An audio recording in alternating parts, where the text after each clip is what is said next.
Selamat pagi, Bapak, Ibu.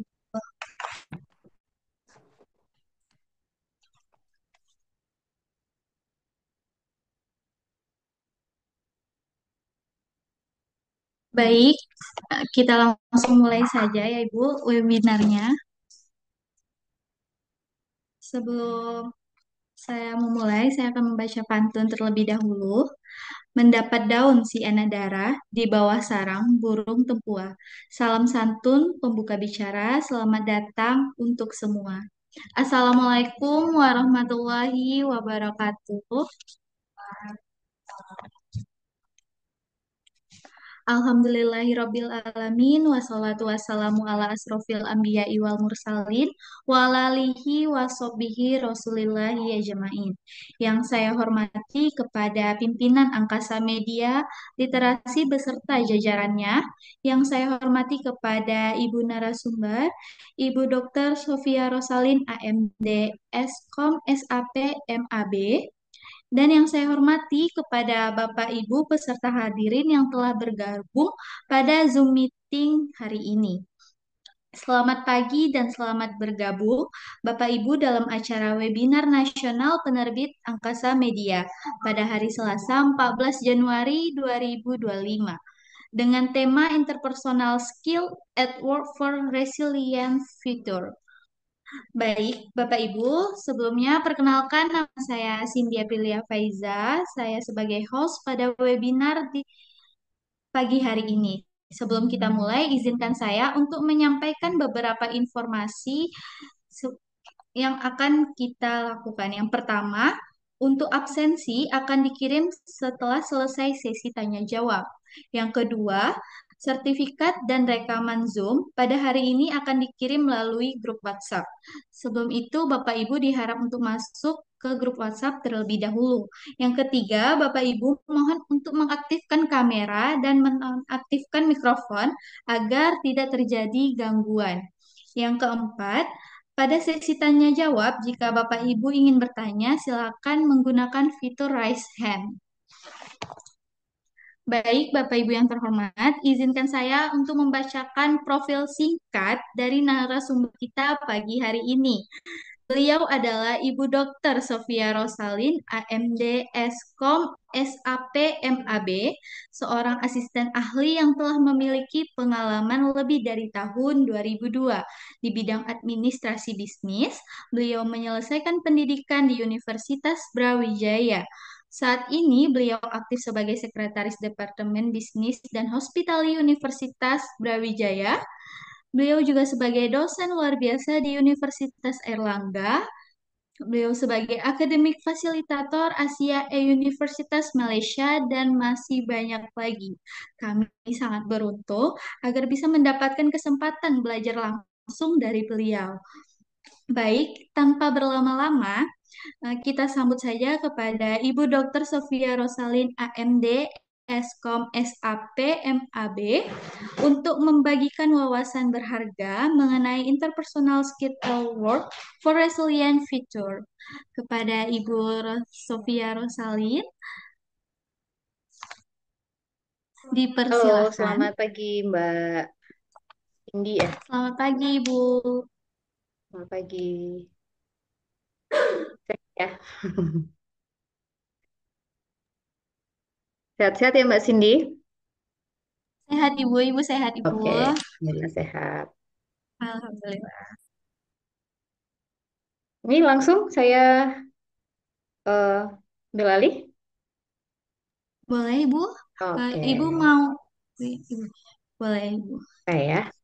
Oke, terima Iya. kasih atas kesempatannya untuk CV Angkasa Media Literasi. Mohon izin saya hari ini sharing ya. Di awal saya menghubungi CV Angkasa Media Literasi bertanya nanti siapa audiensnya gitu ya. Saya kira di sini mungkin ada dari student atau dari mahasiswa atau mungkin dari guru mungkin ya dan juga mungkin dari masyarakat umum. Nah, saya mohon izin share screen.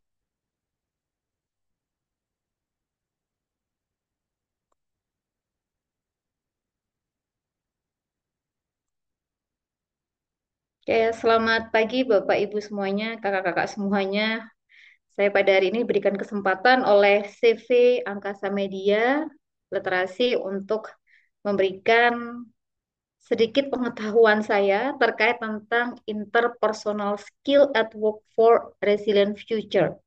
Jadi, skill yang kita butuhkan salah satunya adalah interpersonal skill untuk bisa menghadapi lingkungan, ya, lingkungan kerja atau lingkungan organisasi yang semakin turbulen, semakin tidak pasti, ambigu, kalau ada istilahnya adalah VUCA ya, volatile, uncertainty, complexity, and ambiguity. Nah, kenapa saya mengambil judul ini? Karena beberapa waktu belakangan ini banyak sekali fenomena-fenomena yang terjadi ya. Salah satunya adalah terkait tentang Gen Z yang banyak keluar masuk gitu ya di sebuah perusahaan. Nah, sebelumnya saya mohon izin memperkenalkan diri. Mungkin tadi Mbak Cindy sudah memperkenalkan diri saya. Kebetulan saya adalah alumnus dari Diploma 3 Teknik Elektronika Polinema dan juga alumnus dari S1 Teknik Informatika Stigma di Malang dan juga saya S1, S2, dan S3 saya ada di Fakultas Ilmu Administrasi Universitas Brawijaya. Dan juga beberapa pengalaman, mungkin saya sedikit eh, menunjukkan ya, ini website saya terkait tentang karya yang sudah saya buat ya, kemudian juga buku-buku yang mungkin next time saya bisa bergabung di CV Angkasa Media untuk menerbitkan sebuah buku. Di sini saya punya beberapa buku, kalau kurang lebih ada 5 atau 6 buku yang saya buat. Eh, Kalau yang di UB Press, saya menerbitkan buku ini adalah hasil dari hibah gitu ya. Kami di perguruan tinggi didorong untuk selalu berkarya. Salah satunya adalah dengan karya buku.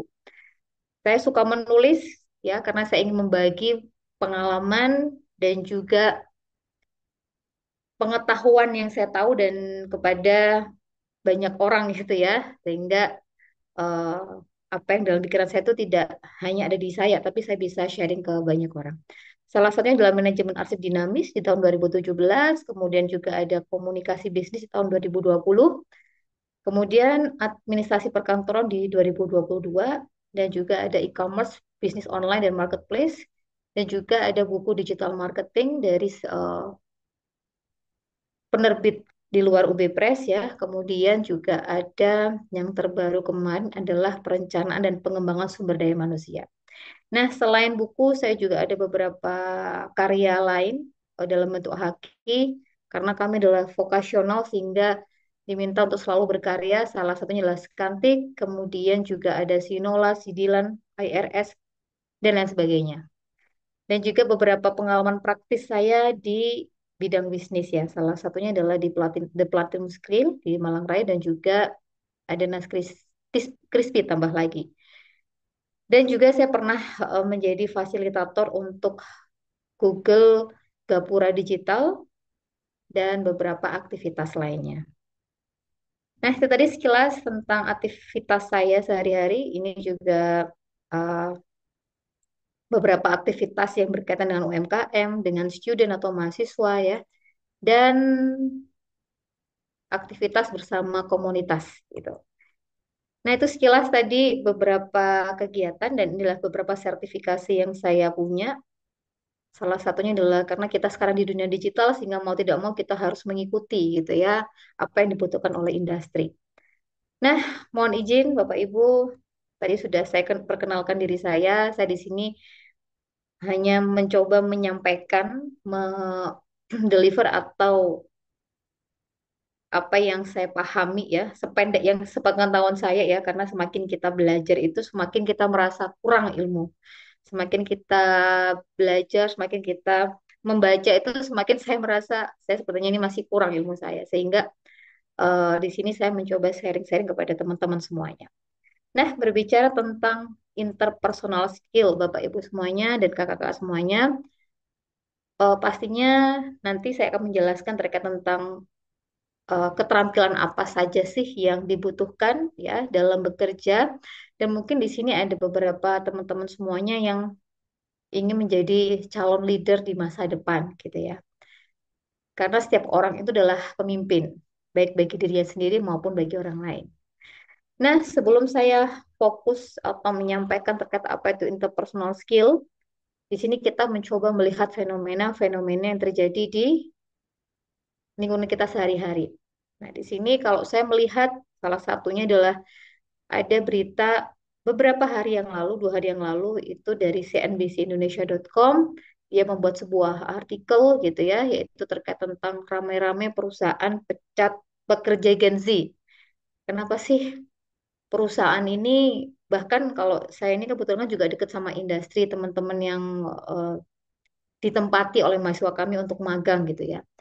Rata-rata yang dikeluhkan oleh para owner ya atau para CEO, mereka itu mengeluhkan terkait tentang soft skill atau attitude ya dari para pekerjanya ya, atau para lulusan yang baru lulus dari perguruan tinggi. Nah, kalau sekarang, kalau saya di kelas gitu ya, saya tuh selalu, karena saya dari dulu dari lulusan politeknik, sehingga saya masih punya jiwa-jiwa eh, tegas ya, tetapi tidak jahat ya. Di sini saya tuh ingin menerapkan bahwa disiplin itu perlu anak-anak semuanya. Saya selalu sampaikan itu kepada mahasiswa saya. Nah, kenapa sih alasannya banyak lulusan perguruan tinggi yang kesulitan untuk memasuki dunia kerja untuk pertama kalinya karena mereka memiliki gap ya antara apa yang mereka alami selama mereka belajar dalam perkuliahan dengan mereka ketika terjun ke lapangan gitu.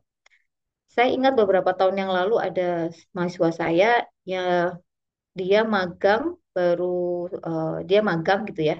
Dia magang di salah satu industri dan pada saat di industri itu dia harus masuk pukul 7.30 dan dia tidak terbiasa gitu ya. 7.30 harus sudah ada di depan meja. Duduk di kursi dan di depan meja dan di depan laptop gitu ya. Nah, karena dia tidak betah dengan aturan atau prosedur yang ditetapkan oleh industri atau SOP-nya, maka dia berpindah ke tempat lain. Saya sampaikan, apapun di mana-mana namanya perusahaan itu dia punya budayanya masing-masing, sehingga kamu pindah kemanapun ya eh, kamu harus siap dengan bagaimana budaya mereka. Pada saat saat ini kamu bisa jadi mendapatkan industri yang memang sangat disiplin. Nanti beda lagi misalkan kamu tempat lain yang mereka memang mereka fleksibel tapi mereka lebih apa berfokus kepada key performance terhadap tujuan atau goalsnya itu harus tercapai gitu.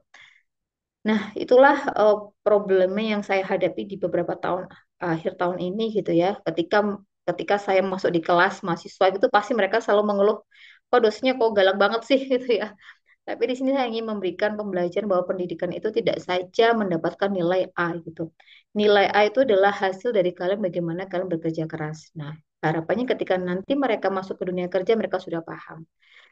Nah, di sini kalau kita baca dari artikelnya yang dari CNBC Indonesia bahwa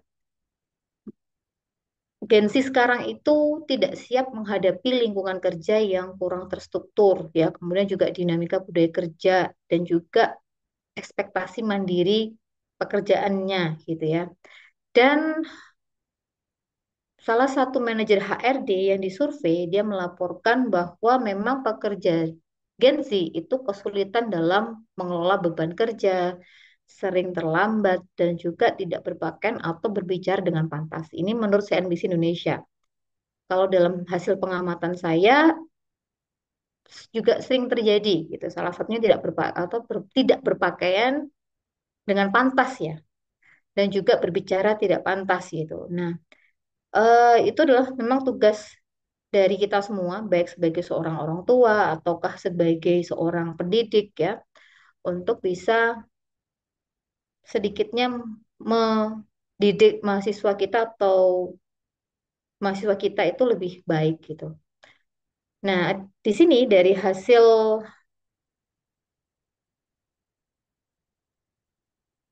riset yang dilakukan oleh CNBC ya, atau dari hasil yang dilakukan oleh riset yang dilakukan oleh CNBC Indonesia bahwa ada beberapa hal mengapa perusahaan itu ramai-ramai memecat bekerja Gen Z. Ada 10 alasan gitu ya. Yang pertama mungkin ini mereka mengelaborasi dari beberapa sumber ya. Yang pertama adalah kurangnya motivasi atau inisiatif. Yang kedua, mereka kurang profesional. Kemudian yang ketiga, keterampilan berorganisasi yang buruk dan juga keterampilan berkomunikasi yang buruk dan terkadang Gen Z itu ketika kita berikan feedback tidak terima gitu ya. Saya punya satu bimbingan mahasiswa gitu, ketika saya berikan feedback itu sepertinya tuh marah gitu ya. Padahal saya ini kami itu hanya mengarahkan itu. Kami mengarahkan, mencoba untuk merubah pola mindset yang awalnya itu fix mindset ya, menjadi ayo kamu harus bisa growth gitu. Nah, itu kadang-kadang mereka tuh tidak apa ya, tidak terima gitu ya, ketika kita memberikan sebuah feedback. Kemudian yang keenam adalah alasan yang keenam adalah kurangnya pengalaman kerja yang relevan dan juga mereka memiliki keterampilan pemecahan masalah yang buruk dan keterampilan teknis yang tidak memadai dan ketidakcocokan budaya dan terakhir adalah kesulitan bekerja dalam tim.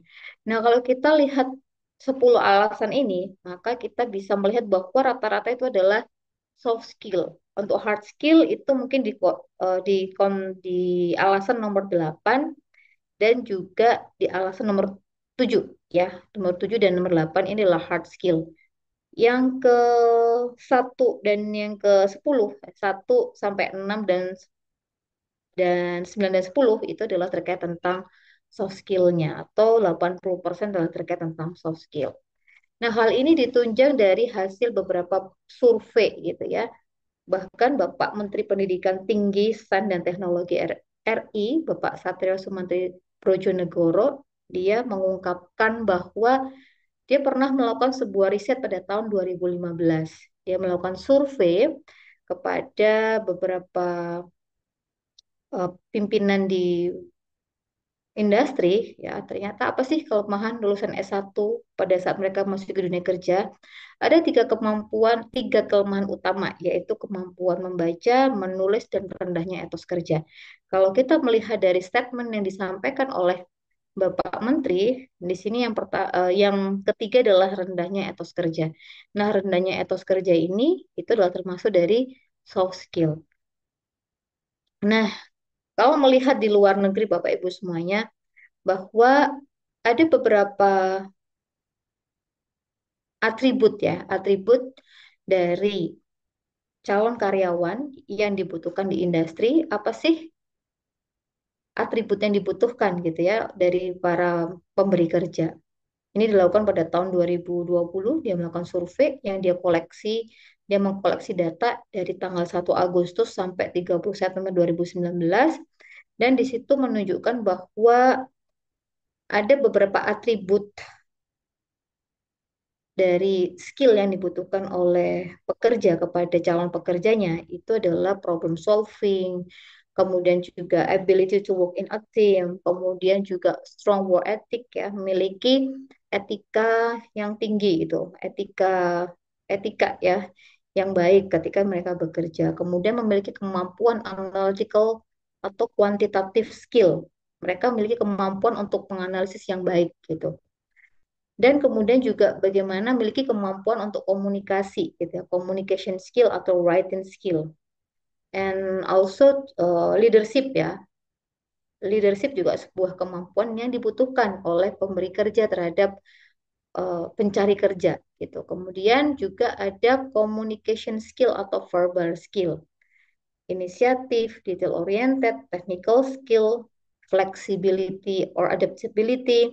Kemudian the next attribute is interpersonal skill ya, kemudian juga computer skill, organizational ability, dan lain sebagainya. Nah, kalau kita lihat di sini, Bapak Ibu semuanya dan rekan-rekan semuanya, bahwa salah satu skill yang dibutuhkan itu adalah interpersonal skill. Dan dia inilah relates well to others. Jadi memang dia tuh relate antara skill satu dengan skill yang lainnya gitu ya. Interpersonal skill itu terhubung nih di komunikasi ya, kemudian di strong work ethic, kemudian juga dia juga relate dengan creativity ya, dia juga relate dengan inisiatif, kemudian dia juga relate dengan leadership. Nah, mengapa itulah saya tertarik ya di sini saya pernah menyampaikan materi ini juga di salah satu pengabdian masyarakat gitu ya. Intinya kenapa sih kita perlu meningkatkan kemampuan interpersonal skill kita gitu. Karena memang ini menjadi salah satu mikro skill ya yang perlu kita asah agar kita bisa resilient nih nantinya di dunia kerja. Apalagi misalkan Bapak Ibu menjadi calon leader atau memang sekarang menjadi leader gitu ya, memahami bagaimana perasaan orang lain, bagaimana cara kita mengkomunikasikan pesan kita kepada orang lain agar orang lain tuh memahami pesan yang kita sampaikan gitu ya. Kemudian bagaimana feedbacknya dan lain sebagainya. Nah, eh, sedangkan ini ada salah satu organisasi ya di luar negeri atau McKinsey di tahun 2020 mereka ini melakukan sebuah klasifikasi gitu ya. Skill apa saja yang dibutuhkan di industri gitu. Yang pertama adalah cognitive skill, kemudian interpersonal skill, kemudian self leadership dan juga digital skill.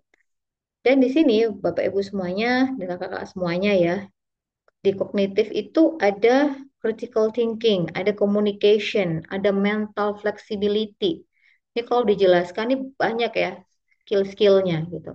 Cuman hari ini kita fokusnya adalah ke interpersonal skill. Kemudian ada self leadership, bagaimana kita memiliki self awareness and self management.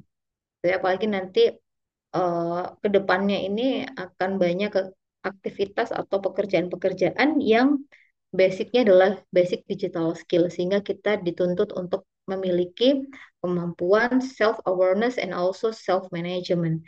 Kemudian adalah entrepreneurship gitu ya dan goals achievement. Nah, kemudian juga ada skill yaitu adalah digital skill. Itu juga dibutuhkan sekarang di dunia industri.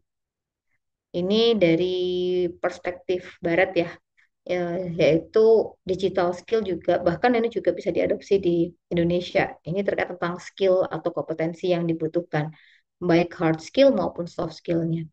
Kemudian juga interpersonal terkait tentang mobilizing system, kemudian juga terkait tentang developing relationship, bagaimana kita membangun sebuah hubungan yang baik ya dengan rekan kerja kita, dengan bawahan kita, ataupun dengan atasan, ataupun dengan rekan kerja, ataupun dengan klien gitu ya. Bagaimana kita bisa membangun hubungan yang sustain, yang jangka panjang gitu ya.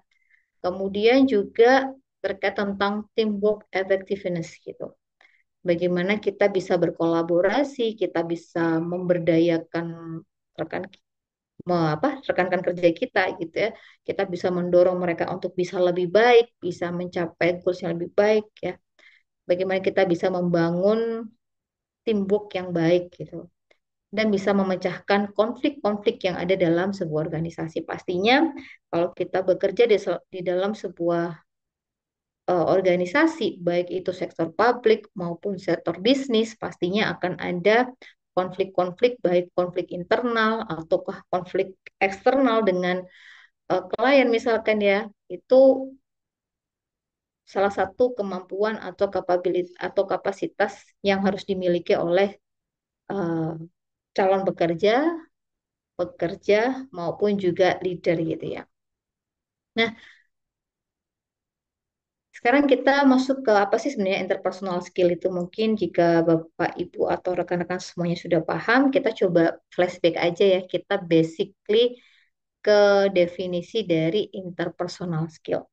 Nah, dari beberapa literatur yang saya baca, ada beberapa definisi. Ya, yang pertama adalah dari Argyll pada tahun 1984. Jadi Argyll ini dia mendefinisikan bahwa seseorang yang memiliki interpersonal skill itu adalah orang yang kompeten secara sosial sebagai orang yang memiliki keterampilan yang diperlukan untuk menghasilkan sebuah efek atau dampak yang diinginkan pada orang lain dalam situasi sosial. Jadi ini yang lebih ke arah bagaimana seorang tuh punya kepekaan sosial gitu ya, yang diperlukan untuk bisa menghasilkan dampaknya atau efek yang diinginkan pada orang lain dalam situasi sosial. Nah, apa sih efek ini kalau kita kembali ke definisi dari communication gitu ya, komunikasi bahwa ketika kita mengirimkan sebuah pesan kepada audiens atau kepada penerima pesan itu ada beberapa tujuan. Kita bisa membujuk atau mempengaruhi orang lain kah atau melakukan mengedukasi ya atau juga di sini dalam konteks bisnis atau dalam dunia kerja itu kita berharap ketika kita menggunakan interpersonal skill kita, kita bisa membujuk orang lain untuk bisa bekerja lebih keras, lebih cerdas gitu ya. Kemudian juga mempengaruhi orang lain untuk bisa melakukan pembelian gitu ya, juga membuat konsesi dalam negosiasi ya. Kemudian menurut Hani tahun 1988 dia menawarkan definisi yang serupa gitu ya. Jadi intinya di sini interpersonal skill ini adalah kemampuan seseorang untuk bisa melakukan komunikasi yang efektif dan dia bisa membangun menjaga hubungan dengan orang lain dalam berbagai keadaan dan situasi. Nah, di sini ada sebuah contoh gitu ya, bagaimana micro skill approach atau pendekatan micro skill sebentar ya. Ini adalah untuk membangun gitu ya interpersonal competence. Ya, ini saya tadi mencoba meminta ChatGPT untuk buatkan saya eh, ilustrasi gitu ya dari gambar di sebelah kiri. Nah, ini adalah ada tiga ya, ada tiga eh, variabel ya atau hubungan apa ini ya intinya kemampuan gitu ya, kemampuan yaitu kognisi, behavior, and cognition ya.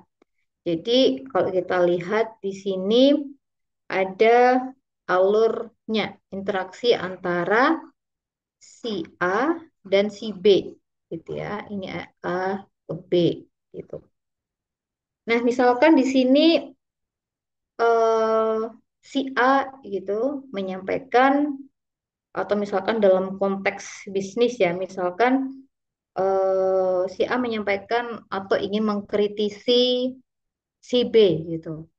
Nah, kemudian ketika dia ingin menyampaikan pesan kepada si B, maka dia berpikir apakah nanti apa yang akan saya sampaikan ini dipahami dan feedback yang saya inginkan dari yang bersangkutan adalah misalkan dia bisa berubah gitu ya dari sisi perilakunya gitu. Nah, kemudian dari si eh, ada interaksi gitu ya antara si A dan si B dan kemudian si B memberikan analisis gitu ya. Maksudnya si A ini apa ya mengingatkan saya gitu. Apakah memang dalam rangka untuk eh, me, apa memberikan masukan agar saya lebih baik lagi ataukah dia benci saya gitu ya. Jadi di sini ada beberapa hal atau interaksi gitu ya sehingga nantinya tahapan dari cognition behavior ini bisa bisa tersambung ya atau bisa memberikan efek yang diharapkan oleh si pengirim pesan itu dengan ada faktor empati gitu ya kemudian juga bisa mempengaruhi itu lebih baik gitu. Nah kemudian interpersonal skill ini dikenal juga sebagai social skill atau people skill. It is about how good we deal with other people. Jadi bagaimana kita nih bisa membangun hubungan yang baik ya, membangun dealing yang baik dengan orang-orang yang lain. Nah, di sini ada beberapa micro skill approach ya, micro skill approach untuk membangun interpersonal competence ya. Yang pertama adalah listening. Nah, listening ini, kemampuan listening ini adalah salah satu kemampuan yang perlu di apa ya, ditingkatkan gitu ya. Atau intinya adalah kita mengetahui kapan kita harus pick up, kapan kita harus berbicara gitu ya, tidak menyela ketika ada diskusi, ketika ada eh, perbincangan antara dua orang ya. Jadi kita harus tahu kapan kita harus diam, kapan kita harus menyimak. Dan ini salah satu contoh komunikasi interpersonal yang cukup sederhana yang bisa kita mulai terapkan. Contohnya misalkan ketika saya di dunia kerja ya, saya sudah bekerja itu sejak tahun 2000 eh, 2006 ya. Jadi hampir 20 tahun gitu ya. Jadi saya pernah di industri, saya pernah di SMK gitu ya. Kemudian saya juga pernah dan sekarang terakhir saya di perguruan tinggi gitu. Jadi di beberapa organisasi baik di publik maupun di bisnis sebenarnya adalah sama gitu ya. Bagaimana kita bisa meningkatkan kemampuan interpersonal skill kita. Dengan salah satunya adalah dengan kemampuan mendengar. Tidak semua apa yang kita tahu kita sampaikan gitu. Tidak semua apa yang kita dengar kita ceritakan gitu ya. Mungkin bisa jadi ada suatu hal yang ketika kita menceritakan itu bisa terjadi em, entah perpecahan gitu ya, entah atau terjadi hal yang tidak kita inginkan gitu. Jadi ini listening ini adalah salah satu kemampuan yang kita asah di awal untuk bisa meningkatkan interpersonal competence gitu. Listening ya, listening. Kemudian yang kedua adalah effective communication. Nah, effective communication ini eh, salah satu micro skill ya, micro skill yang juga dapat mempengaruhi feedback atau efek dari penerima pesan kita ya. Entah dari intonasi suara, entah dari bahasa tubuh ya, dan ekspresi wajah, kita mampu menyampaikan pesan yang sama ya, pentingnya dengan kata-kata yang diucapkan. Nah, nanti ini saya coba tunjukkan ada satu diagram bagaimana kita mampu meningkatkan komunikasi kita dengan baik dengan memahami bagaimana tahapan ya dalam berkomunikasi dan apa saja bariernya gitu ya. Kemudian helping and negotiating atau membantu dan bernegosiasi ya. Di sini kemampuan ini adalah kemampuan interpersonal yang membawa suasana yang positif bagi lingkungannya. Siapa sih yang nggak suka kita punya teman yang suka membantu gitu ya? Rata-rata eh, mostly orang itu suka dengan teman yang suka membantu gitu ya. Karena dia akan punya branding, nih orang itu suka bantu kalau aku bilang sama dia, nanti dia akan bantu saya nih gitu ya. Dia kemungkinan akan membantu saya kalau dia tidak ada kegiatan gitu. Sehingga orang-orang yang memiliki kemampuan selalu untuk berusaha membantu yang dia bisa gitu ya dan dia bisa membawa suasana yang positif bagi lingkungannya itu akan salah satu micro skill yang bisa membangun gitu ya kompetensi interpersonal. Kemudian leadership ya. Nah, kemampuan kepemimpinan atau leadership yang baik itu biasanya memiliki empati, mereka dapat diandalkan gitu ya. Ini kalau yang bisa ngerjain ini misalkan si Rani nih gitu ya. Dia bagus gitu ya. Komunikasinya dia bagus gitu. Kemudian dia tuh lebih dipercaya dibandingkan si A gitu. ya, di mana dia mampu juga berkomunikasi dengan baik dan efektif, dan juga dia bisa menyimak dan mendengarkan secara aktif gitu. Kembali lagi, listening ini adalah salah satu kemampuan interpersonal yang cukup sederhana untuk bisa diterapkan. Kemudian juga bisa memberikan feedback atau kritik yang membangun dengan cermat dan tepat. Bahkan ini mungkin mahir membujuk atau bernegosiasi dengan orang lain agar tujuan yang diinginkan itu dapat dicapai. Nah, ini adalah beberapa micro skill approach to developing interpersonal competence. Competence, ya.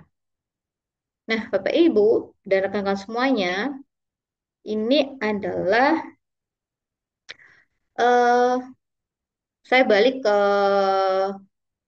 apa basic dari komunikasi ya, sebentar, sebentar.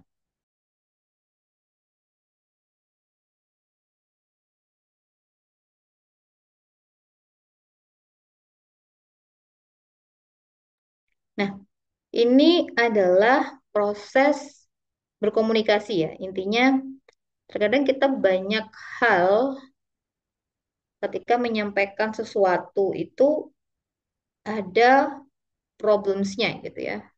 Kadang kita menyalahkan orang lain. Nah, ini problemsnya itu bukan di saya, ini problemnya di dia gitu ya. Nah, ketika kita ingin meningkatkan kemampuan interpersonal skill kita itu adalah dengan meningkatkan pola berkomunikasi atau cara berkomunikasi.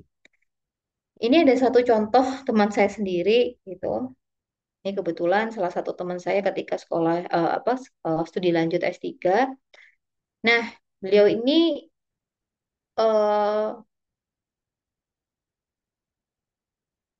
menyampaikan gitu ya, dia berkomunikasi dengan supervisornya atau dengan promotor gitu. Nah, dalam proses berkomunikasinya itu selalu terjadi miskomunikasi atau kesalahpahaman ketika menyampaikan gitu ya. Bahkan ada beberapa hal itu yang menurut saya kurang pantas gitu atau kurang eh, etis gitu ketika dia melakukan relationship ya atau melakukan maksud dalam arti hubungan promotor dengan mahasiswanya gitu ya. Nah, pada saat itu ada beberapa hal yang beliau ini baik secara verbal maupun nonverbal itu ada miss gitu ya. Ada miss dan dipicu oleh promotor satunya. Sehingga ketika beliaunya menyampaikan ke saya, dia curhat sama saya, Bu Sofi, saya mau ngobrol dong, kita ngopi sebentar ya. Oke, oke, kita ngopi dulu deh, gitu ya.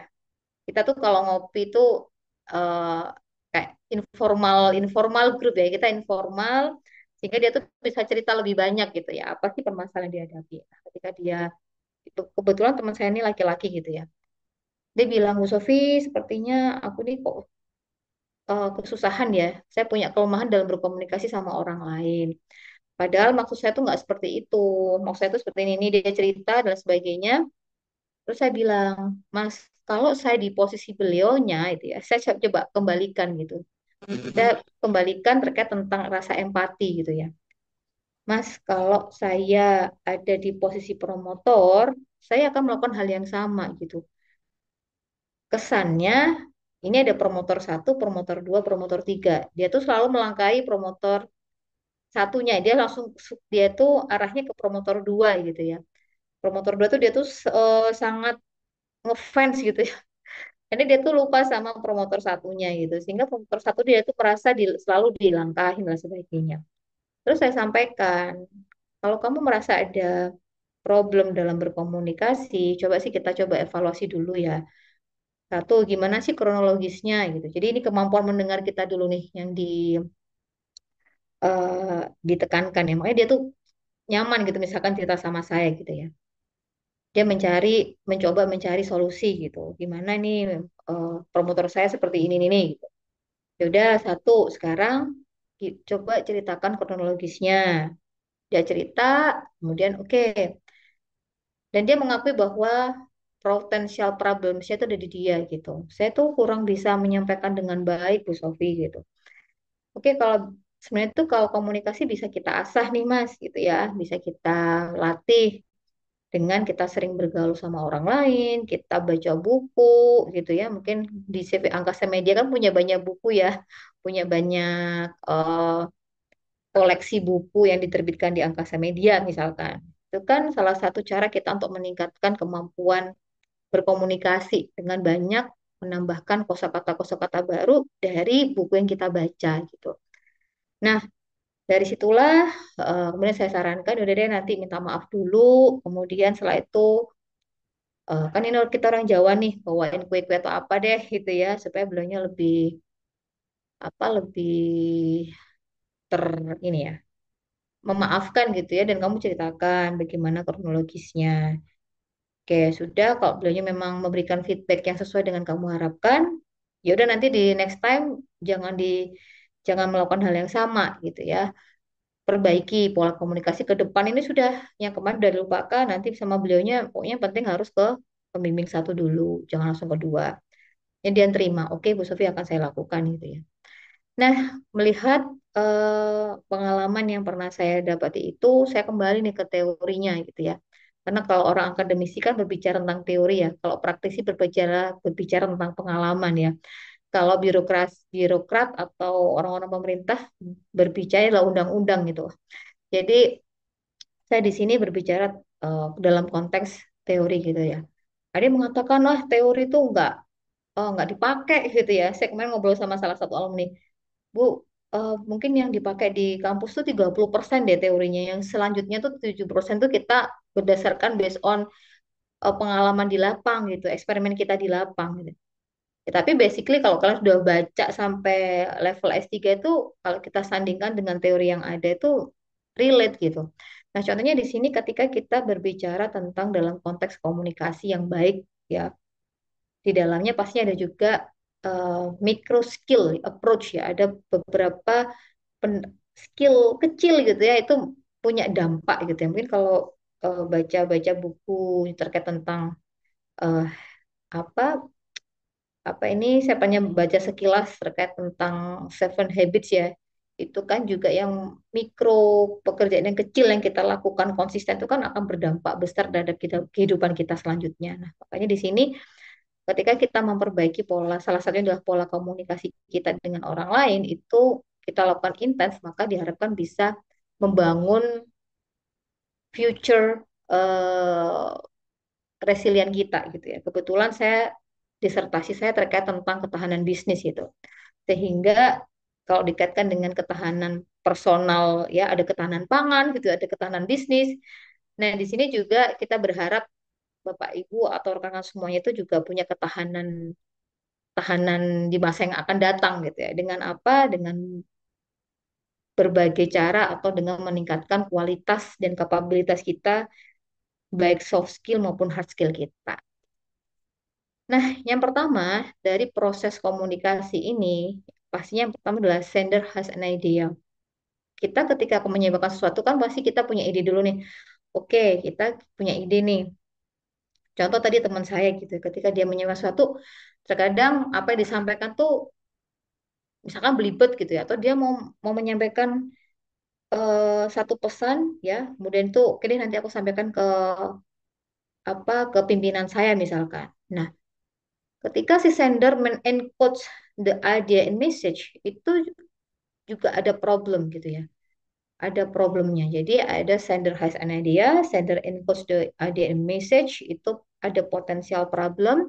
Kemudian sender produce the message and medium juga ada problemsnya. Bisa jadi kita salah dalam memilih media dalam menyampaikan pesan ya. Kita lagi marahan nih sama rekan kerja kita misalkan ya, atau kita baru diingatkan nih sama pimpinan kita gitu ya. Tapi menyampaikannya melalui WhatsApp misalkan.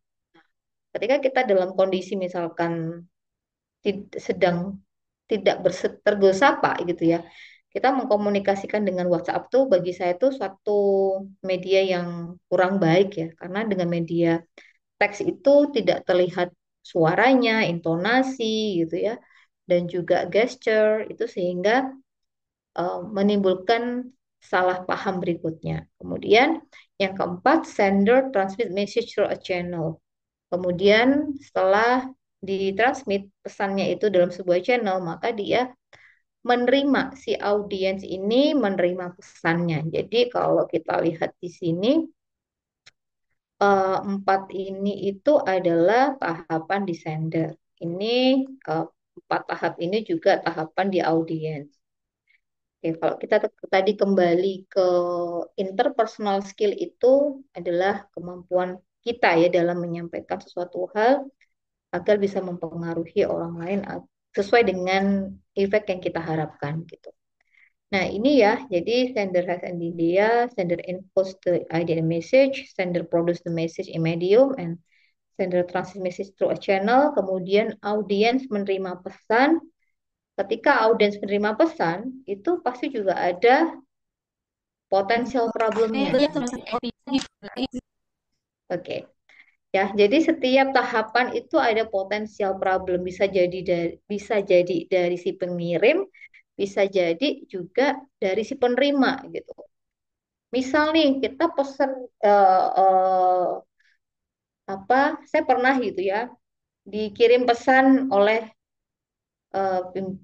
pimpinan saya di atas saya gitu ya. Sofi, besok ini ya apa rapat gitu ya jam sekian.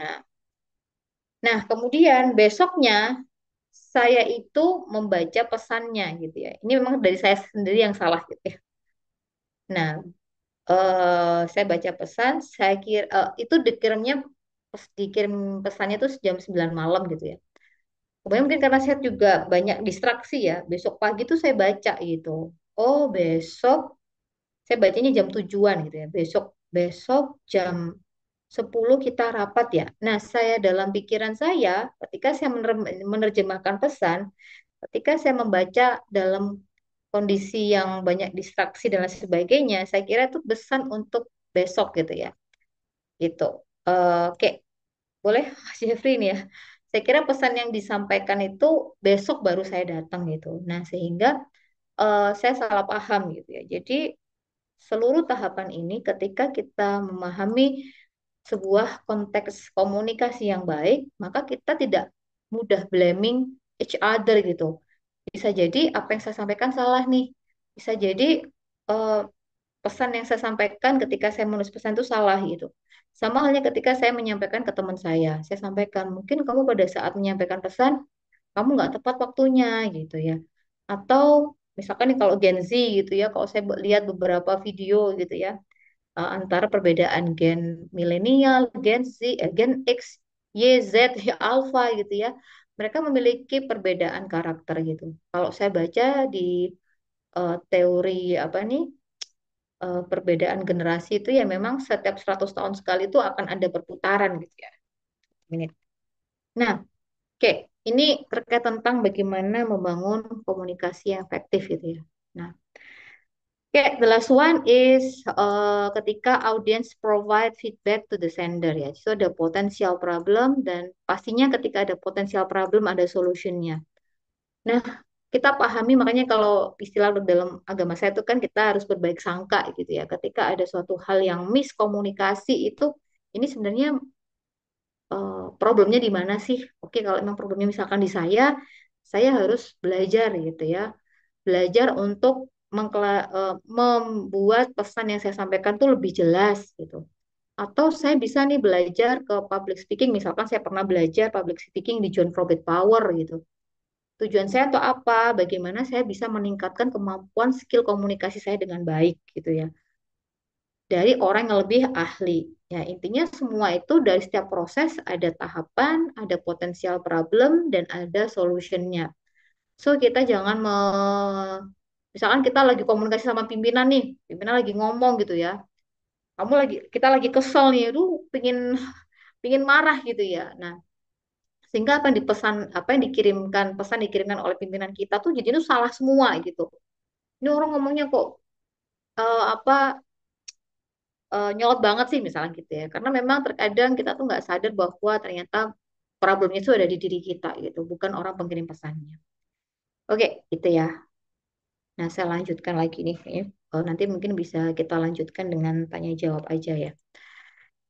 Nah, kemudian eh, how to increase interpersonal personal skill ya. Tadi kalau kita membahas di sini bahwa how to developing interpersonal competence salah satunya adalah dengan effective communication, dengan mendengarkan, dengan berusaha untuk membantu memiliki rasa empati. Kita tingkatkan juga kemampuan kita dalam leadership kita gitu. Kalau kita bicara leadership itu wah bukunya banyak banget gitu ya. Jenisnya juga banyak gitu. Mungkin di CV Angkasa Media punya buku-buku tentang leadership gitu ya. Kan pasti banyak ya, pasti banyak contoh-contoh. Saya kalau beli buku tuh setiap saya beli gitu ya, saya rangkum. Saya beli buku apa, saya rangkum lagi pakai PPT sehingga saya ingin mengikat ilmu saya itu dengan menulis gitu. Jadi teman-teman di sini yang suka membaca itu nanti bisa dituangkan tuh eh, apa thoughts-nya atau pemikirannya itu ke dalam sebuah apa ini dalam sebuah buku gitu ya. Kalau saya sering gitu ya, ini contohnya nih, saya kasih tahu sedikit aja ya.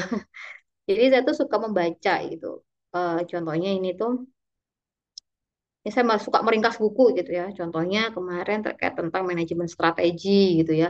Ini masih sedikit nih. Ini ada ada beberapa buku yang ada di mana di hard disk saya satunya itu. Jadi saya suka membaca buku gitu leadership ya atau misalkan statistik gitu ya. Jadi saya ringkas gitu ya. Contohnya nih misalkan metode SEM-nya Pak Solimun gitu. Saya baca kemudian saya rangkum gitu ya, karena saya ingin mengikat ilmu itu dengan menulis. Jadi teman-teman di sini semuanya yang suka menulis, yang suka membaca buku, bisa tuh di apa ya menuangkan eh, hasil membacanya gitu dirangkum bisa jadi sebuah buku gitu. Kalau saya seperti itu ya, karena saya merasa ah sayang ya kalau saya ini hanya baca buku tapi untuk saya sendiri gitu. So, saya konversi dalam sebuah buku gitu ya. Entah kenapa saya tuh suka membaca buku hard copy dibandingkan e-book, nggak tahu beda karena beda rasa meskipun ada apa Kindle atau apa gitu ya, tapi rasanya beda gitu. Entah ada secara psikologi itu ketika membalikkan kertas itu rasanya beda itu. Mungkin saya ini generasi generasi milenial ya sehingga rasanya tuh beda gitu. Kalau ketika saya membaca buku yang hard copy sama yang soft copy itu rasanya beda banget gitu. Gak tahu kenapa, mungkin secara psikologi dan memang kemampuan membaca ketika membaca kemudian kita nandain dengan stabilo gitu ya, itu rasanya beda gitu. Nah itu ya, oke saya lanjutkan kembali. Nah, oke, Mr. Tribing, oke, Mr. Tribing. Oke, nah bagaimana how to increase interpersonal skill? Oh, bentar, ini baterai saya mau habis bentar, bentar ya, Mbak. Sebentar, saya ini.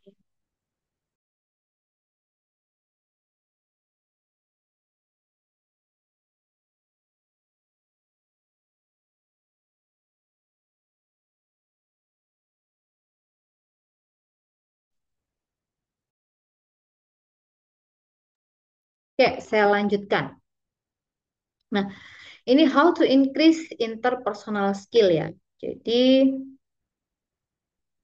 yang pertama adalah kita cari cara nih,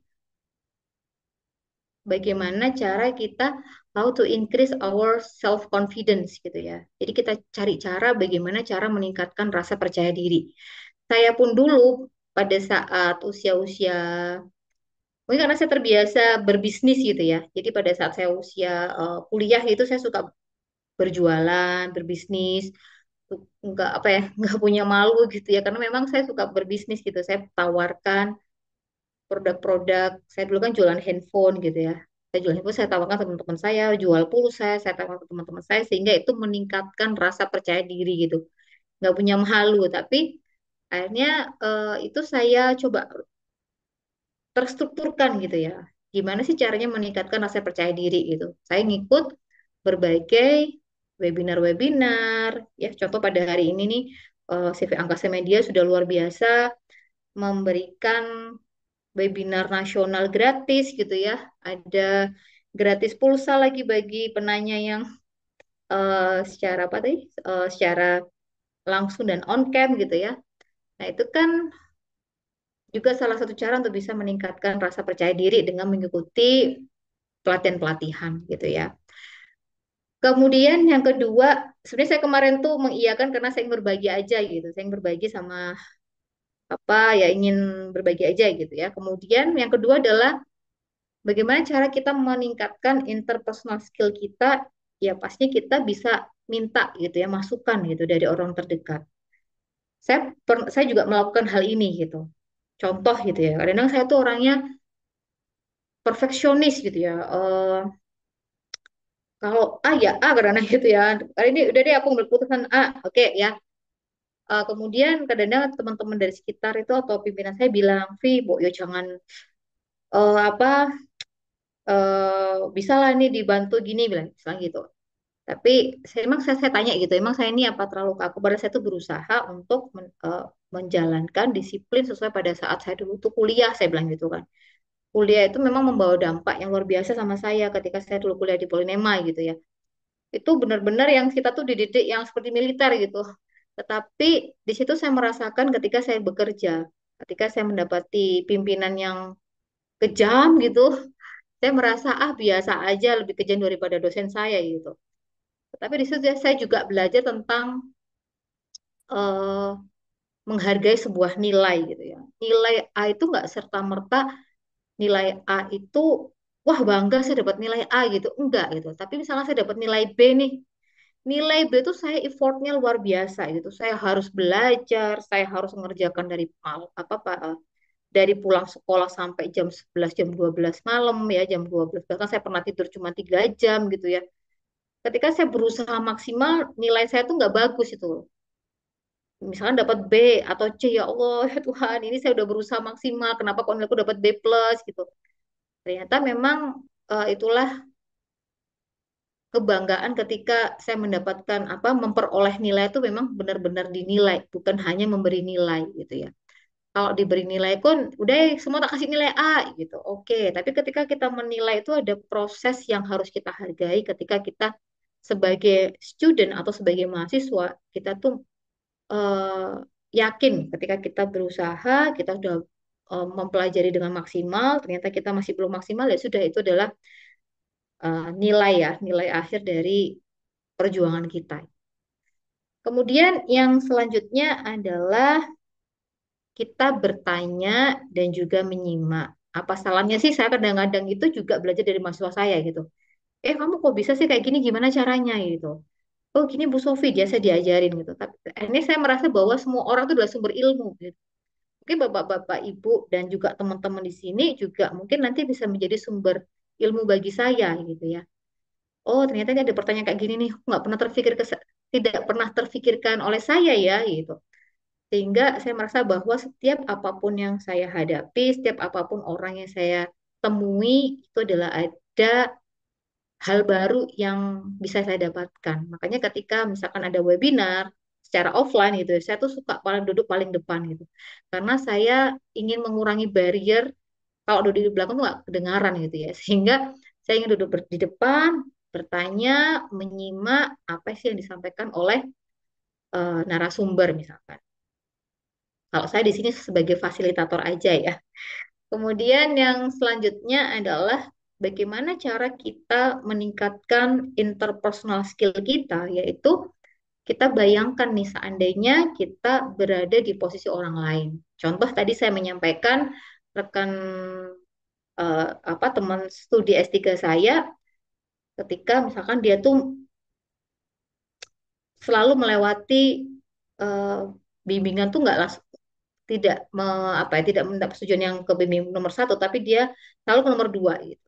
Sehingga saya sampaikan gitu, coba deh kamu ada di posisi dia, misalnya saya bilang gitu kan.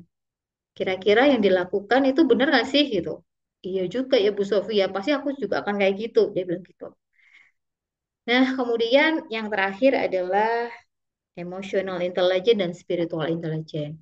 Nomor satu dan nomor empat ini adalah nomor satu, nomor tiga itu bisa jadi ada intelektual ya atau IQ, intellectual intelligence. Yang terakhir ini adalah kita gunakan emosional, dan juga spiritual intelligence. Ini kalau di miliknya Ginanjar itu kan ada olah hati, olah rasa, olah pikiran ya, ada tiga gitu. Kalau kita bisa mengkombinasikan ketiga eh, kecerdasan ini, baik kecerdasan intelektual atau kecerdasan spiritual, dimana kalau menurut saya tuh, kalau saya belajar dari Pak Ari Ginanjar, itu bahwa spiritual intelligence tuh levelnya di paling atas gitu ya. Karena memang segala yang kita lakukan itu kalau bisa bernilai ibadah, bernilai positif ya bagi diri kita maupun bagi orang lain. Jadi kita nggak sia-sia tuh dalam melakukan sebuah aktivitas gitu. So, Bapak Ibu semuanya dan rekan-rekan semuanya, jadi ketika kita ingin meningkatkan kemampuan interpersonal skill kita, kita gunakan tiga ya, intellectual question ya, itu atau kecerdasan secara intelektual. Meskipun udah ada perkembangan yang banyak ya, ada spiritu, ada sport intelijen lah dan sebagainya. Saya intinya kalau saya bisa, saya setujunya dengan yang tiga ini ya. Mungkin nanti kalau intelektual bisa di breakdown lagi gitu. Ada tiga hal, yaitu adalah kecerdasan hati, kecerdasan spiritual, dan kecerdasan intelektual yang kita elaborasikan agar kita bisa menjadi pribadi yang lebih baik dan memiliki, dan kita ketika bekerja tuh nggak suka mengeluh gitu ya, dikit-dikit baper misalkan, ah, ada menghadapi pimpinan yang agak keras dikit baper misalkan, kemudian ada temen yang nggak nyapa, ya sudah gitu ya, ya kita udah berbuat yang terbaik dan kita nggak mengharapkan kebaikan kita tuh dibalas baik lagi dari dia gitu, sehingga itu menurut saya gitu ya, intinya kita bisa mampu mengolah ketiga kecerdasan tadi dengan baik agar kita bisa menghadapi, meningkatkan kemampuan interpersonal skill kita, dan kita bisa bertahan gitu ya, bisa bertahan di tempat kerja kita di masa yang akan datang. Jadi kesimpulan dari materi pada hari ini itu adalah, yang pertama, interpersonal skill ini adalah fondasi bagi kita ya dalam menciptakan lingkungan kerja yang produktif, harmonis, berdaya tahan ya, atau resilient dalam menghadapi sebuah tantangan di masa yang akan depan, di masa yang akan datang. Dan kemampuan apa aja? Kemampuan yang mencakup terkait tentang bagaimana kita mampu mendeliver pesan-pesan kita kepada orang lain dengan menggunakan kata-kata yang baik, dengan diksi yang baik, dengan berempati, dan kita bisa berkolaborasi gitu ya, dan kita bisa beresolusi konflik ya. Jadi kalau konflik itu nanti ada ilmunya lagi tuh. Wah, banyak ini ilmu tentang konflik ya.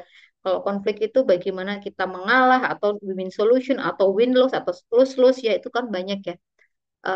Karena tidak setiap setiap diskusi itu kita selalu menang gitu. Kita harus tahu kapan kita bicara dan kita kapan menyampaikan ya. Itu kita perhatikan kondisi lingkungan kerja kita. Kemudian eh, ada 4 poin yang bisa kita simpulkan. Yang pertama adalah bagaimana kita memiliki komunikasi yang efektif, bagaimana kita memiliki kemampuan untuk mendengarkan atau listening skill kita, dan kita sampaikan gagasan kita dengan jelas, dan juga merespons secara bijak. Itu merupakan inti hubungan interpersonal yang kuat. Yang kedua, ini adalah kita harus punya empati dan pemahaman. Kita memahami perspektif dan kebutuhan orang lain dalam menciptakan hubungan kerja. Karena pada hari ini saya menyampaikan dalam konteks yang umum, yaitu adalah hubungan kerja di dalam lingkungan kerja. Ya, atau misalkan teman-teman semuanya masih kuliah misalkan ya, kita belajar sekarang untuk meningkatkan kemampuan interpersonal skill kita, misalkan salah satunya tidak memotong pembicaraan ketika ada orang berdiskusi gitu ya. Kemudian kita bisa meningkatkan trust kita, saling percaya gitu. Kemudian yang ketiga adalah adaptability dan juga resiliensi. Nah, di sini keterampilan interpersonal itu membantu individu untuk bisa menghadapi perubahan dan tantangan dengan cara yang fleksibel dan konstruktif. Misalkan nih ada teman kita yang memberikan saran gitu ya. Nah, kalau selama sarannya itu konstruktif bagi kita, why not gitu, nggak masalah ya. Kemudian yang keempat adalah kolaborasi yang berhasil itu bisa melalui kerjasama yang baik gitu ya. Ini tim dapat memanfaatkan kekuatan masing-masing anggota untuk mencapai tujuan bersama. Nah, kalau kolaborasi itu nanti ada teorinya lagi ya, ada collaboration atau penyelesaian konflik itu ada di buku terkait tentang organizational behavior atau perilaku organisasi. Mungkin di CV Media ada buku tentang perilaku organisasi ya, Bapak Ibu semuanya bisa eh, membeli atau meningkatkan pengetahuan tentang perilaku organisasi itu dengan membaca buku-buku yang terkait tentang perilaku organisasi. Kemudian yang kelima adalah penyelesaian konflik gitu ya. Bagaimana kita bisa mengelola perbedaan kita dengan cara yang profesional dan positif gitu. Memang terkadang secara teori itu ah teori gitu ya. Kenyataannya di bawah itu memang terkadang ada yang di luar gitu ya. Intinya basicnya itu sebenarnya tuh ya begitulah perilaku organisasi gitu. Ibaratnya kalau saya membaca buku itu organisasi itu seperti seperti manusia gitu ya. Jadi ada kepalanya, ada tangan, ada kakinya, yang semua tuh bekerja bersama-sama. Kemudian di dalam tubuh manusia itu ada beberapa sistem gitu ya. Ada sistem pencernaan, ada sistem pernafasan, ya semua tuh bekerja bersama gitu. Ada satu yang sakit, gitu. Misalkan di tangan kita sakit, maka seluruh organ tubuh kita tuh merasakan hal yang sakit gitu ya, merasakan kesakitan untuk tangan yang misalkan terkena luka atau apa gitu. Sehingga kalau bicara tentang organisasi, ya kita pahami gitu, pahami bahwa kita adalah sebuah sistem gitu ya. Jadi kalau membaca organization as knowledge system, jadi sebuah organisasi itu seperti pengetahuan yang tersistem di mana-mana gitu. Jadi kita ada informasi di bagian sistem pencernaan, ada informasi di sistem di sistem pernafasan gitu ya, ada informasi sistem di mata misalkan itu kan saling saling berkolaborasi satu dengan yang lainnya. Ya memang terkadang penyelesaian konflik itu kita harus sama-sama dewasa gitu ya dalam menangani konflik yang ada gitu. Terkadang ada yang mengalah, terkadang ada yang menyerang ya, macam-macam karena sifat dari manusia itu bermacam-macam. Sehingga kita nanti sebagai seorang calon leader atau kita sebagai seorang leader pastinya kita sudah eh, membaca atau melihat pengalaman baik secara teoris atau secara praktis di lapangan bagaimana kita bisa mengolah sebuah konflik yang ada dalam sebuah organisasi. Jadi, di masa depan yang penuh ketidakpastian, interpersonal skill menjadi aset yang sangat berharga bagi individu maupun organisasi. So, dengan mengembangkan keterampilan interpersonal skill, kita bisa menciptakan suasana tempat kerja yang lebih inklusif, inovatif, dan juga tangguh ya dalam menghadapi tantangan global. Dan interpersonal skill bukan hanya tentang bagaimana kita berinteraksi, tetapi juga sama-sama bagaimana kita bisa membangun masa depan yang lebih kuat secara bersama-sama. Nah, sekian dari sharing saya pada pagi hari ini. Terima kasih. Selanjutnya saya kembalikan ke moderator. Terima kasih Ibu Jam atas ya. penyampaian materi yang bermanfaat dan inspiratifnya Ibu. Izin ya Bu, kita masuk ke dalam sesi tanya jawab. Bagi Bapak Ibu yang ingin bertanya, Ikut bertanya mohon kan? boleh Bapak. Saya Juni izin bertanya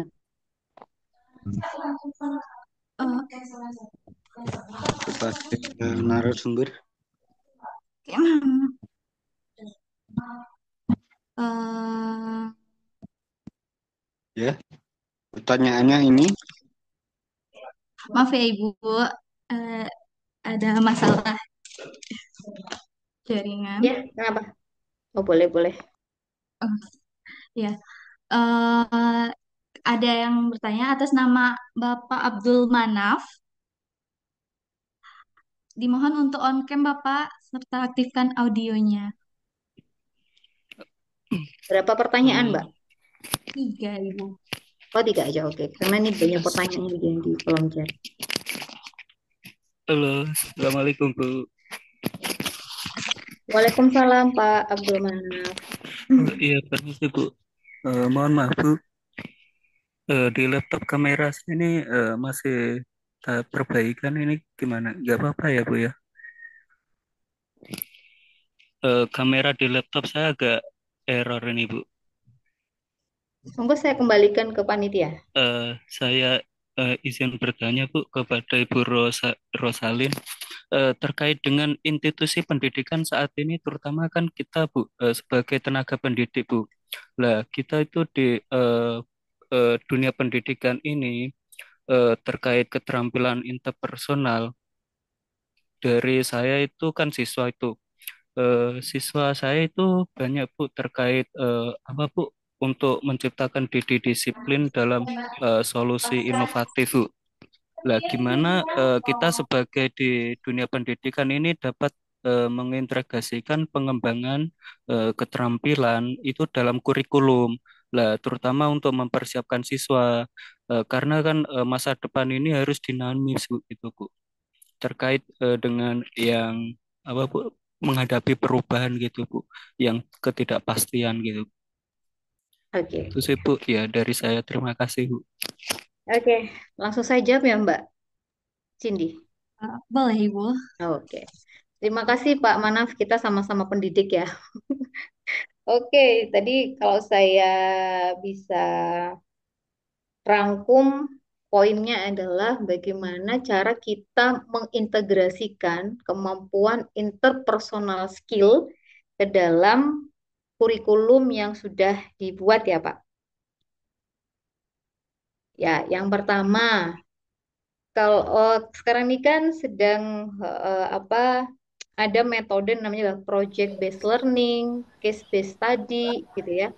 Kalau saya mengevaluasi dari hasil peningkatan atau kualitas pembelajaran atau hasil akhir pada saat penilaian itu menunjukkan peningkatan gitu ya, kemampuan mereka dalam berkomunikasi, kemampuan mereka dalam berkelompok, mengerjakan tugas itu pasti mereka akan menghadapi namanya adalah eh, ketidakcocokan dengan satu tim gitu ya. Jadi kita bisa menstrategikan kan ini adalah soft skill itu kita bisa mengintegrasikan dalam bentuk mata kuliah bisa atau bisa juga dalam metode pembelajaran gitu. Metode pembelajaran ketika kita di kelas. Contohnya kalau saya ketika menilai student itu saya melihat atau mahasiswa itu saya berikan contohnya gini, karena sekarang ada penggunaan teknologi ya Bapak ya, misalkan di Google Classroom gitu. Oke ya, kita sepakat di awal kalau kalian bisa mendapatkan nilai A jika satu tugas dikumpulkan tepat waktu, yang kedua tugas dikerjakan dengan eh, jawaban sesuai atau dengan rapi gitu ya. Yang ketiga itu intinya ada rubriknya gitu. Kemudian setelah kita nilai semuanya, nanti akan terlihat tuh mana anak-anak yang nggak disiplin mengumpulkan, yang sering terlambat, yang kerjaannya tuh asal. Jadi saya tuh selalu saya sampaikan ke mahasiswa saya bahwa saya itu mengkategorikan mahasiswa itu menjadi tiga. Mahasiswa yang dengan sepenuh hati, setengah hati, dan tanpa hati gitu. Mahasiswa yang sepenuh hati adalah mahasiswa yang selalu punya curiosity gitu ya, ketertarikan atau eh, keingintahuannya cukup tinggi terhadap sebuah materi pembelajaran gitu ya. Kemudian mahasiswa yang selalu mengerjakan tuh dia tuh tepat waktu, kemudian dia tuh rajin, itu akan terlihat pada saat dia mengerjakan tugas-tugas yang kita berikan gitu. Karena apa dengan metode project based learning atau case study itu lebih menurut saya ya ini itu bisa meningkatkan kemampuan soft skill mahasiswa dalam bentuk kolaborasi, dalam bentuk entrepreneur skill-nya gitu. Dan juga di kami juga ada mata kuliah yang misalkan komunikasi gitu ya, komunikasi, mata kuliah komunikasi itu juga menjadi salah satu mata kuliah tambahan gitu. Itu sih Pak Abdul Manaf, kalau Iya, Bu. in my opinion ya. Iya, karena kan siswa harus bisa bekerja sama dengan tim lintas itu, Bu. Betul. Untuk iya, Bu. Terima kasih sih, Bu. Sama-sama sukses Pak Manaf. Semoga berkah barokah ilmunya untuk mahasiswanya atau siswanya. Baik Bu, ada nih Bu Saya yang boleh bertanya bertanya? atas atas nama Oh, Bapak Hasan saya boleh Basri. bertanya, Kak? At- Ya, Bu, terima kasih. Mas Fikri kayaknya nih. Saya tertarik Oh, sekali tentang kompetensi, itu masuk kategori kompetensi keterampilan, Bu ya, skill ya, ya dalam pembelajaran. Hanya saja ini problem sekarang ini umumnya guru atau dosen itu lebih banyak bersifat kompetensi kognitif daripada Betul. psikomotorik gitu ya. Dan umumnya dosen atau guru itu memfokuskan pembelajaran itu pada aspek knowledge-nya, teori, tidak pada praktek. Ini satu persoalan sehingga kita ini banyak orang yang berilmu, yang berwawasan tapi tidak punya keterampilan. Nah itu satu ya. Nah ini solusinya bagaimana? Ini persoalan ini kan bukan pada murid, bukan pada siswa atau mahasiswa, tapi pada pengajarnya, pendidiknya. Itu satu. Yang kedua, menyimak dari paparan Ibu tadi, saya malah terpikir bahwa di Indonesia untuk saat ini melihat banyak sekali kaum Gen Z yang disebut tadi ya, ini yang menganggur, padahal mereka sudah sekolah, sudah mengeluarkan biaya yang mahal, yang banyak, yang kalau dijadikan modal untuk usaha itu banyak menghasilkan dan menguntungkan dan mereka bisa hidup mandiri, itu ya. Bagaimana ya pandangan Ibu ya kalau di Indonesia itu lebih banyak didirikan atau diadakan sekolah vocational school, jadi yang lebih mengutamakan kepada keterampilan, tidak kepada knowledge, itu ya. Ya mungkin knowledge perlu ya, pengetahuan ilmu sekedarnya saja teori, tapi lebih banyak praktek. Vocational school saya kira lebih penting daripada yang sekarang orang berjubel antri ke perguruan tinggi yang itu tidak kita lihat fenomena itu di negara-negara maju lain. Itu kita semua orang pokoknya bisa masuk perguruan tinggi. Tidak Iya. tahu apa tujuannya, apa maksudnya, bagaimana outcome-nya nanti nggak peduli. Tapi orang antri. Nah, kalau kita lihat pendidikan di negara-negara maju, nggak ada yang antri untuk testing ke luar ke perguruan tinggi. Mereka lebih banyak vocational school yang saya lihat, ya maksudnya mereka lebih fokus kepada keterampilan tadi, skills at work tadi. Nah ini Pak, bagaimana pandangan Ibu? Terima kasih Ibu Sofia Roslin. Wassalamualaikum. Oke, terima kasih Pak Hasan Basri. Bapak dari mana Pak? Oh ya, saya perkenalkan diri, saya dari Universitas Islam Negeri Banda Aceh, Bu. Oke, Banda Saya Aceh. juga mengajar beberapa bidang keterampilan itu ya, tapi tidak maksimal, belum maksimal. Ini dapat informasi baru ya, inspirasi baru ya, bagus juga. Terima Ya, kasih Bu. Ya. siap, siap. Terima kasih Pak Hasan Basri. Ya. Oke, tadi yang pertama adalah terkait tentang eh, kita terlalu banyak memberikan atau memberikan knowledge ya kepada student gitu ya, atau pada siswa. Saya setuju Pak, tapi di sini kalau saya ini punya pengalaman di vokasi ya, karena saya di Fakultas Vokasi Universitas Brawijaya. Ya. Memang 12 tahun yang lalu itu kami ini adalah dosen-dosen muda, basicnya adalah basic akademisi gitu ya. Kita lebih banyak ke bagaimana riset ya atau meneliti gitu. Nah, kemudian saya masuk ke vokasi itu tahun 2009, kita diubah mindset kita oleh pimpinan kita, tergantung based on our leader. Jadi tergantung Oh, pimpinan kita. Pimpinan kita itu sangat concern untuk mendidik siswa itu mahasiswa menjadi vokasional gitu ya. Kita melihat pengalaman dari Jerman, kemudian dari Swiss itu kan punya karakteristik yang berbeda-beda, sehingga yang faktor pertama itulah leadernya terlebih dahulu atau pemimpinnya lebih dahulu. Kalau kita sebagai dosen gitu kan hanya ngikut apa sih arahan dari leader kita atau dari pimpinan kita. Jadi yang pertama itu dari pimpinan kami itu membrainwash ya atau mengubah mindset akademis menjadi eh, dosen memiliki kemampuan praktikal di lapang gitu. Sehingga pada saat itu kita pelan-pelan apa sih vokasi kita membaca, kita melihat, kita melakukan studi tiru atau studi banding ke beberapa politeknik yang ada di Indonesia, ke ATMI Solo, kemudian kami juga pernah ke Bandung, kita melihat sekolah tinggi pariwisata, kita melihat sekolah-sekolah tinggi atau politeknik yang memang Stefanya jalan ya, kemudian juga pendidikan vokasinya jalan, sehingga kami melihat, oh seharusnya pendidikan vokasi seperti ini. Jadi diawali dari pimpinannya dulu Pak, leadership dari pimpinan kita tuh dia arahnya kemana nih, jadi kita ngikut gitu ya.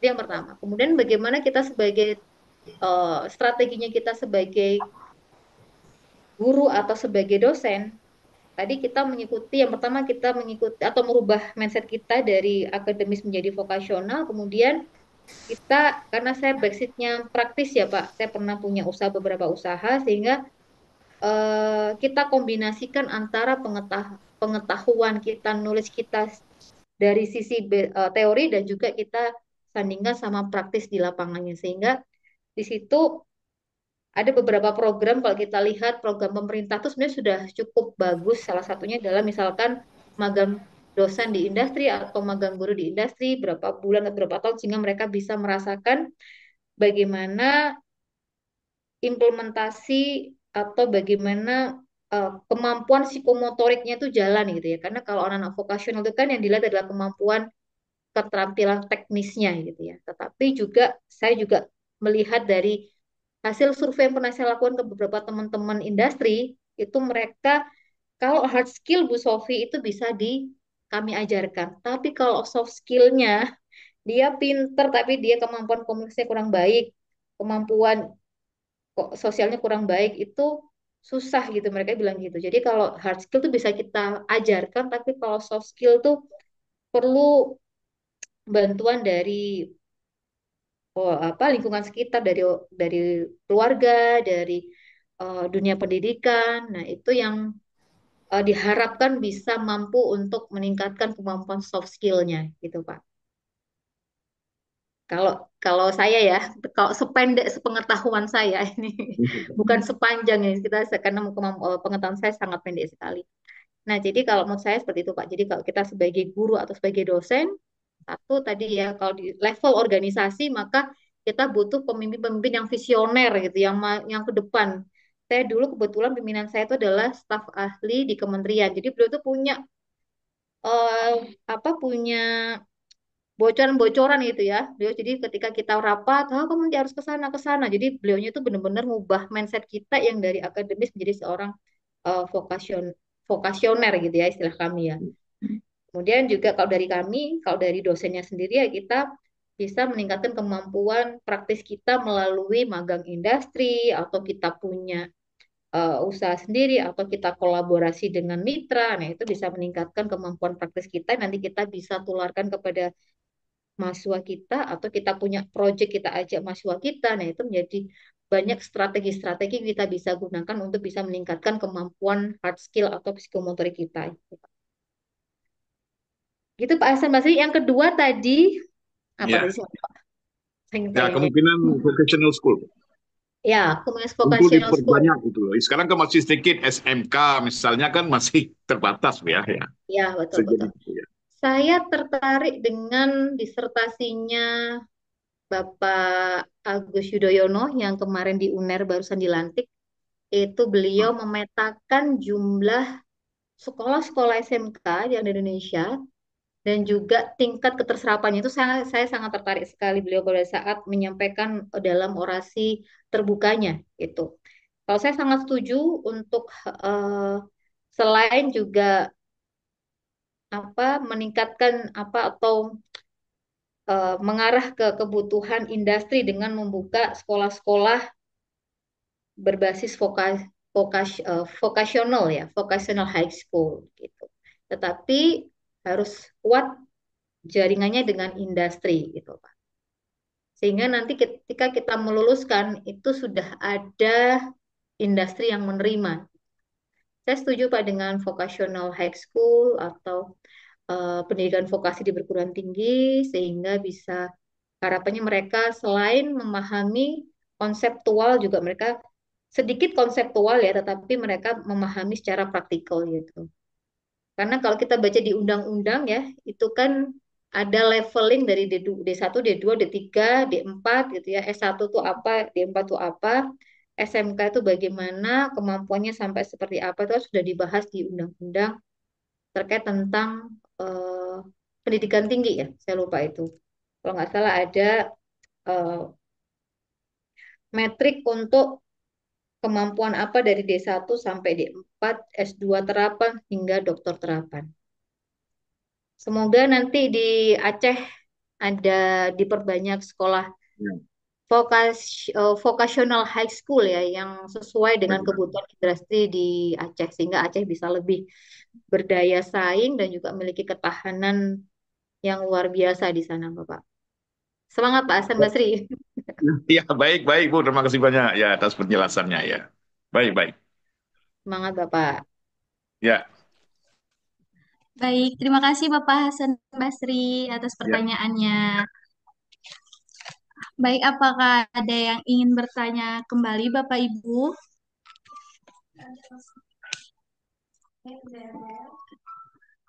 Baik, sepertinya tidak ada ya Bapak Ibu. Tadi Baik, ini sepertinya ada sebelum Mas Fikih tadi ya Mbak ya. Ada satu tadi Mas Fakih atau siapa yang tadi mau bertanya.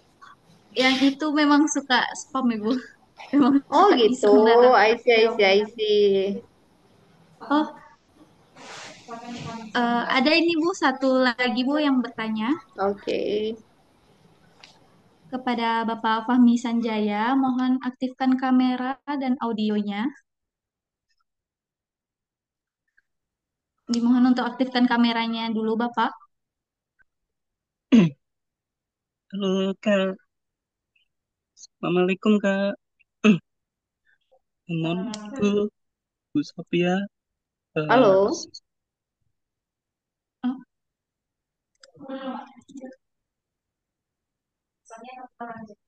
Oh, maaf Ibu, Eh, atau kita ambil dari chat aja. Dari chat aja. Eh, sepertinya bapaknya keluar dari Zoom ya Ibu. Eh, Sebaiknya kita ambil pertanyaan dari chat aja nggak apa-apa Ibu. Boleh, boleh. Satu pertanyaan lagi. Boleh, terakhir ya. Eh, iya Bu. Pertanyaan dari Ageng Sumsel Ibu. Boleh. Mohon izin bertanya Ibu, bisakah kecerdasan emosional dan keterampilan interpersonal diprogram atau dipelajari oleh AI untuk membantu meningkatkan dinamika tim di masa depan? Jika iya, dampak terhadap hubungan manusia di tempat kerja tersebut apa ya Ibu? Oke. Sebentar. Tadi gimana? Dinamika tim Di, ya. Sebentar. ya, dinamika tim di masa depan. Saya kemarin habis mengisi ya, sebentar. Terkait dinamik tim. Apakah, jadi gimana Pak? Apakah kemampuan emotional intelligence dan juga interpersonal skill Personal skill dapat bisa. membantu meningkatkan tim di masa depan. Oke, oke, sebentar.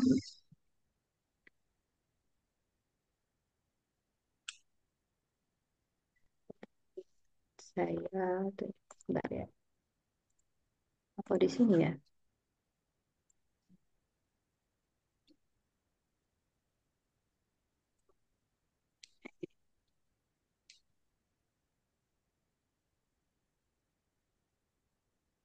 Sebenarnya kalau kita berbicara tentang eh, emotional intelligence ya, kemudian juga tim dynamic gitu ya, itu berhubungan sekali dengan organizational behavior. Ini kemarin ya, saya hari tanggal 10, berarti 4 hari yang lalu, saya mengisi materi terkait tentang dinamika tim di tempat kerja. Kebetulan ini adalah salah satu mata kuliah di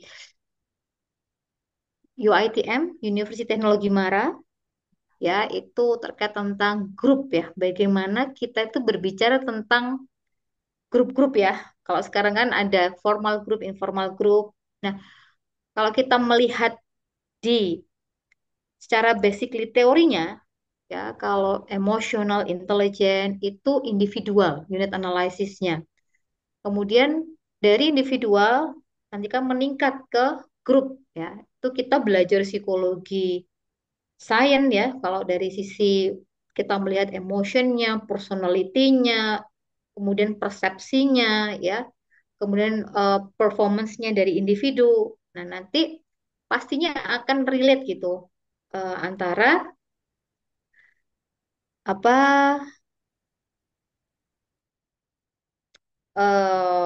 emotional intelligence dengan dinamika tim ya. Itu apa pertanyaan seperti itu, Mbak? Saya masih belum paham tadi. Bagaimana hubungan antara Eh, Tunggu izin ya, Bu. Hmm, Eh, Bisakah kecerdasan emosional dan oke. keterampilan interpersonal Mm-mm. diprogram atau dipelajari oleh AI untuk Mm-mm. membantu meningkatkan dinamika di masa depan? Jika Mm-mm. iya, dampak dan hubungan manusia di tempat kerja itu apa dampaknya? Dampaknya, oke. Antara AI dengan kecerdasan Eh, dengan interpersonal skill ya, apakah bisa di ini ya? Saya bacanya sendiri deh. Ini nih, Agung Susul bertanya, Bu, bisakah kecerdasan emosional dan keterampilan diprogram atau dipelajari oleh AI? Oke. Nah, ini kalau kita bicara tentang AI itu kan mesin learning ya. Jadi kalau kita melihat pola, sebenarnya pola manusia itu bisa dipelajari gitu ya. Pasti kalau karena saya belajar elektronika itu kan ada gerbang and or itu kan dari hasil pembelajaran. Sehingga eh, kalau kecerdasan emosional itu kan apa ya dari masing-masing individu gitu. Keterampilan interpersonal juga eh, keterampilan individu dan itu biasanya berpola gitu dari pola kalau kita belajar tentang knowledge management atau manajemen pengetahuan semua yang kita bisa melihat pola manusia gitu ya pola bisa berpola. Mungkin manusia tuh bisa nanti, makanya kenapa kalau di psikologi kan dibagi menjadi 4 kuadran gitu ya. Ada yang apa ini manusia yang punya kepribadian misalkan A, B, C, D gitu ya. Kemudian juga misalkan yang introvert apa gitu. Itu kan karena dia melihat dari pola perilaku manusia sehingga bisa dipelajari oleh AI. Mesin learning itu kan dia melihat pola yang sudah berulang-ulang kali sehingga dipelajari dan itu bisa menjadi sebuah kategori-kategori gitu. Dan menurut saya juga bisa membantu kita dalam meningkatkan dinamika tim di masa depan.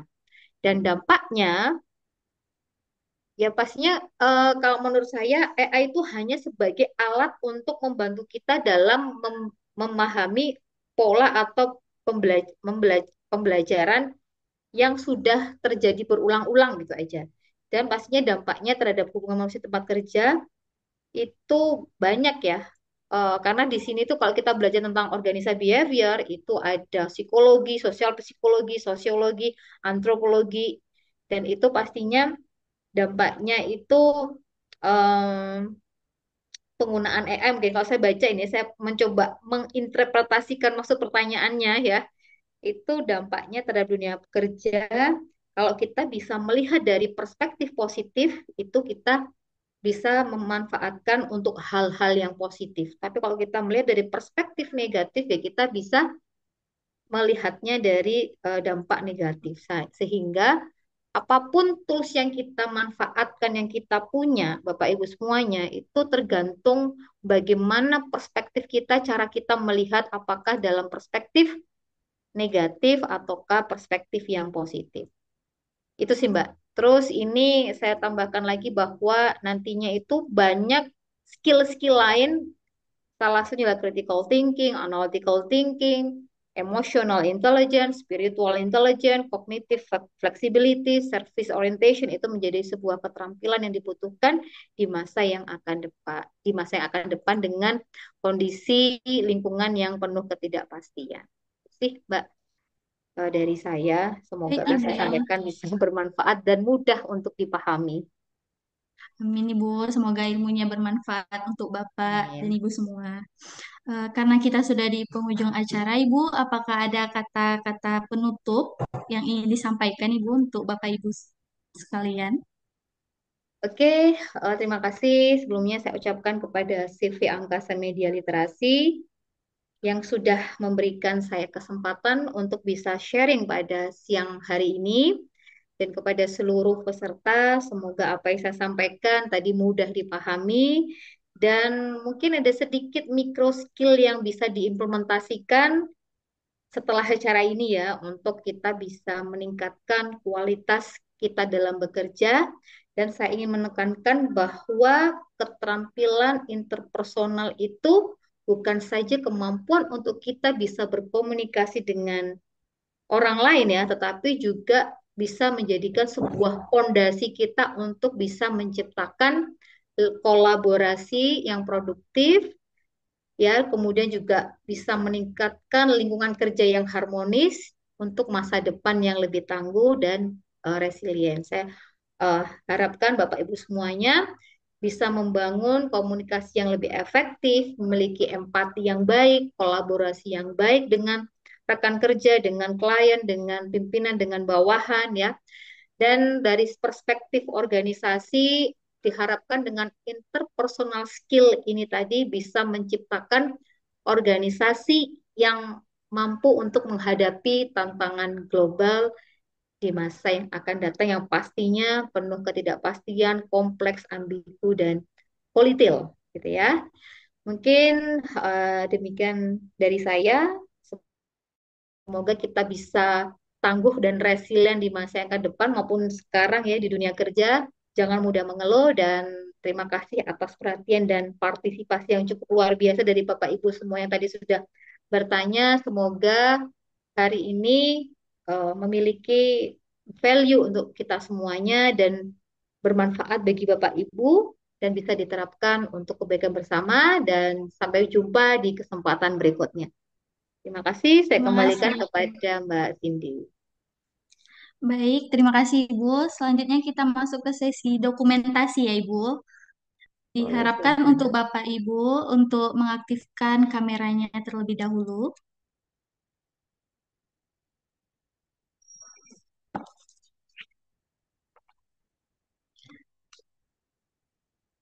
Baik, izin ya Ibu.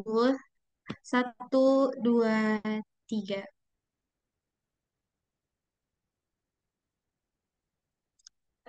Baik, untuk slide selanjutnya. 1, 2, 3. Oke, untuk slide terakhir. 1, 2, 3. Baik, terima kasih kepada Bapak Ibu yang sudah menyempatkan hadirnya. Untuk link absensi sudah kami berikan melalui forum chat.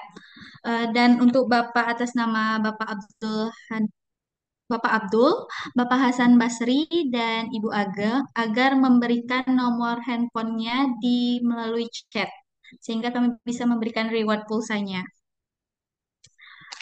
Baik, terima kasih kepada Ibu Sofia yang sudah memberikan waktu dan ilmunya untuk Bapak Ibu sekalian. Dan terima kasih kepada Bapak Ibu yang telah bergabung pada acara webinar pagi hari ini. Semoga webinar yang disampaikan oleh Ibu Sofia bermanfaat dan dapat menambah wawasan bagi kita semua. Baik, saya Cindy Aprilia Faiza. Mohon maaf apabila ada salah kata atau ucapan. Saya akhiri. Assalamualaikum warahmatullahi wabarakatuh. Waalaikumsalam warahmatullahi wabarakatuh. Terima kasih, Lancar, Ibu. sukses. Yuk, Ya, Ibu. Terima kasih, Ibu. thank you. Sampai jumpa lagi. Thank you. Baik, Bapak.